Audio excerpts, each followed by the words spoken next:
চমৎকার চাকলাপুঞ্জি চা বাগানের ভিতরে। আর রাস্তায় বেশ পানি হয়েছে। বেশ অনেকক্ষণ ধরে বৃষ্টি হচ্ছিল, অনেক স্বস্তির বৃষ্টি।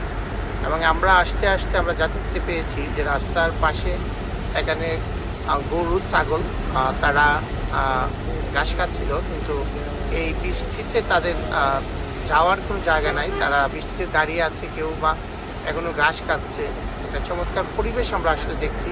এবং একটা বলা যায় যে ক্যাটস অ্যান্ড ডগস বসুন্ধরালে বৃষ্টি হচ্ছে, একাধারে বৃষ্টিটা চলছে অনেকক্ষণ ধরে বৃষ্টি হচ্ছে। আমরা আছি চাকলাপুঞ্জি চা বাগানে। অল্প কিছুক্ষণের পরে হয়তো বা আমরা ইনশাল্লাহ সাতছড়ি চা বাগানে ঢুকবো। এই যে চাকলাপুঞ্জি চা বাগান,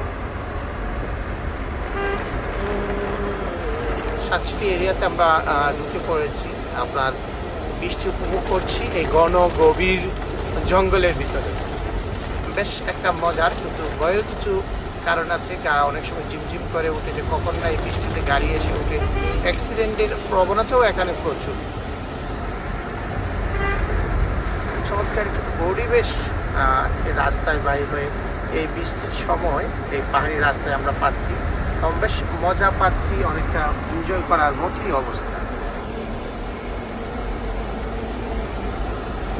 কিছুক্ষণের ভিতরে আমরা সাতছড়ি মুস্তাক হোটেলে চলে যাব। আমরা হাঁস ভোজন করি। হাঁস ভোজন করার জন্য আমরা চুনারঘাট থেকে এই ঝড় বৃষ্টি উপেক্ষা করে আমরা চলছি সাতছড়ি।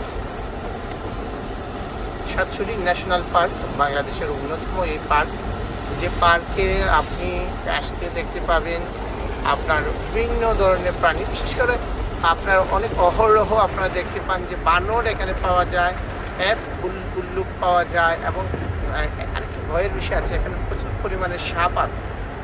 এখানে চিতাবাঘ আছে, হরিণ আছে, এবং বিভিন্ন জাতের প্রায় পাখি আছে, বিভিন্ন জাতের পাখি। এটি একটি অভয়ারণ্য পশু পাখির জন্য।